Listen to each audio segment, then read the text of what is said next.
Buen día, gracias por acompañarnos en el análisis de Viva la Noticia. Ayer seguíamos con mucha expectativa lo que el presidente de la República, Alejandro Yamatei, iba a comunicar en la conferencia que se realizaba ayer a las 9 de la noche, anunciando algunas medidas, la petición puntual al Congreso de la República y todo lo vinculado al estado de calamidad en el país por los casos de COVID.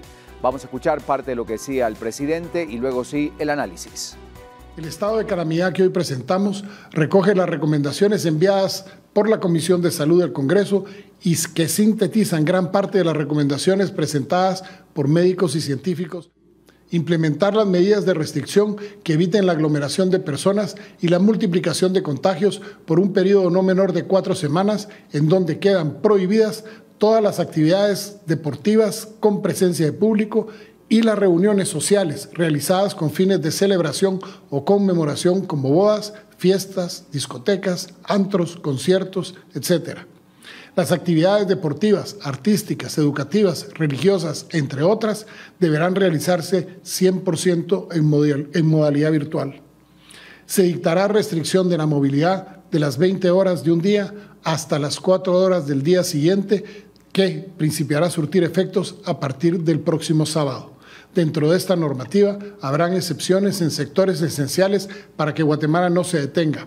El personal de salud, abogados, periodistas plenamente identificados, cuadrillas de trabajo de energía, telecomunicaciones, mantenimiento industrial, así como el transporte pesado de alimentos, combustible, gas, entre otros, podrán circular libremente. Quiero aclarar algo importante. Las restricciones de movilidad en este horario no significan que el virus se propague únicamente durante la noche. El virus no da tregua a ninguna hora. Limitar la movilidad de horario nocturno nos permite dar un respiro al sistema hospitalario que, estando ya colapsado, se ve presionado por los ingresos de personas que han sufrido accidentes de tránsito, son víctimas de heridas por distintos tipos de armas, entre otras causas que aumentan su incidencia en horario nocturno. Y saludo esta mañana a Renzo Rosal, analista político. Proponen este nuevo estado de calamidad pública y queremos saludarlo. Renzo, buen día, gracias por acompañarnos. Conocer la lectura que haces luego de conocer lo que decía ayer el presidente en conferencia con los temas más importantes que obviamente se desprenden de esta pandemia.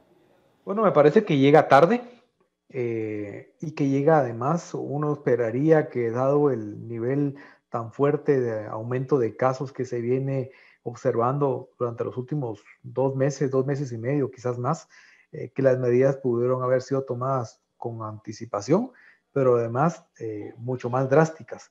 Creo yo que inclusive el Colegio de Médicos y Cirujanos, las asociaciones, grupos organizados, especializados, mejor dicho, de profesionales de la medicina y epidemiólogos, habían recomendado toda una lista de acciones para poder llevar a cabo, que incluía, por ejemplo, el tema del cierre durante un tiempo del país, el poder inclusive alargar los horarios de restricciones y el tipo de restricciones. Así que creo que lo que nos presenta el presidente de la República, pues digamos que no está malo necesariamente, pero es una medida incompleta, que además tiene que acompañarse sí o sí de mayor intensidad en la vacunación. Creo que el presidente anunció algo en ese sentido.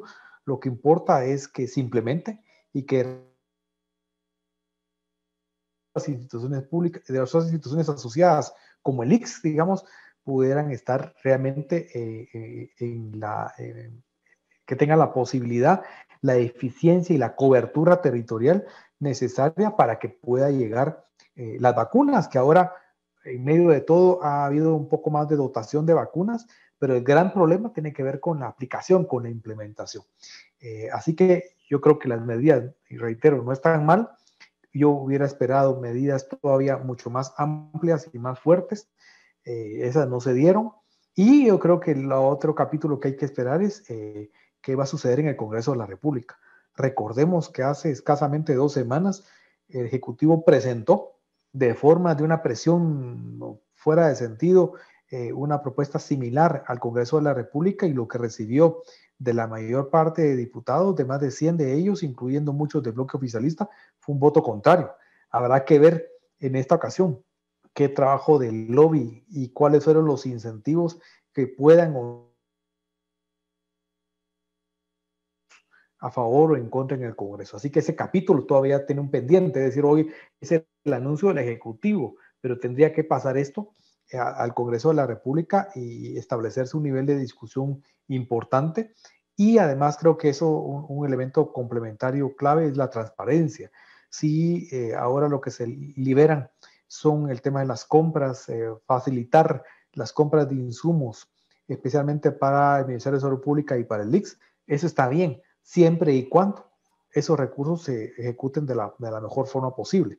Lamentablemente, la carta de presentación que tiene hoy por hoy el gobierno en ese sentido es muy mala y por lo tanto hay muchos niveles de incertidumbre y desconfianza en ese sentido. Renzo, ¿cómo calificamos este tipo de decisiones? Siempre surgen los cuestionamientos si no deberían ser más drásticas las medidas del presidente, tomando en cuenta un cuadro dentro de las peticiones que mandó el Congreso de la República, donde se hacía un análisis de continuar con esta situación, de no tomar medidas mucho más severas en relación a la contención, al menos por algunas semanas. La situación podría ser muy riesgosa. ¿Cómo la calificás? Las decisiones, por supuesto. Yo creo que deberíamos de buscar cómo recuperar como sociedad el hablar esto dentro del ámbito el ámbito de lo humano, el tema del derecho a la protección a la vida, que es lo que está inclusive planteado en la Constitución de la República. Esto es un tema de la salud. Yo creo que ahí por ahí hay que verlo. Lamentablemente, otra vez, el propio gobierno, el Congreso de la República han contribuido precisamente a ensuciar, a afectar este tipo de planteamientos y a convertirlo en un tema político, no solamente político, sino además de incentivos perversos, digamos. Entonces yo creo que ahora es el momento clave. Ahora es como tenemos un nivel de alerta terrible para poder regresar esto a una discusión en donde las decisiones se tomen con base en evidencia y las evidencias a nivel global y en el caso nacional también las están dando los entes profesionales, la academia, los centros de investigación, están diciendo por dónde. Si ahora se toman esas decisiones con base en esas evidencias, bienvenida sea. Aquí vemos, por supuesto, con temas importantes, las políticas de salud que se han implementado hasta el momento para intentar combatir la pandemia y los resultados que hoy estamos viendo.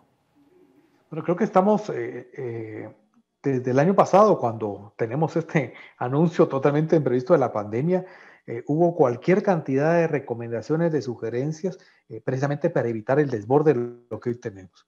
Lo que hoy tenemos es producto de la sumatoria, de la ineficiencia, de la ineficacia, de la opacidad, del descontrol, de la falta de decisiones, de la visión ensimismada que el presidente y otros funcionarios han tenido de creer que han ido por la línea correcta, cuando los datos simplemente decían todo lo contrario.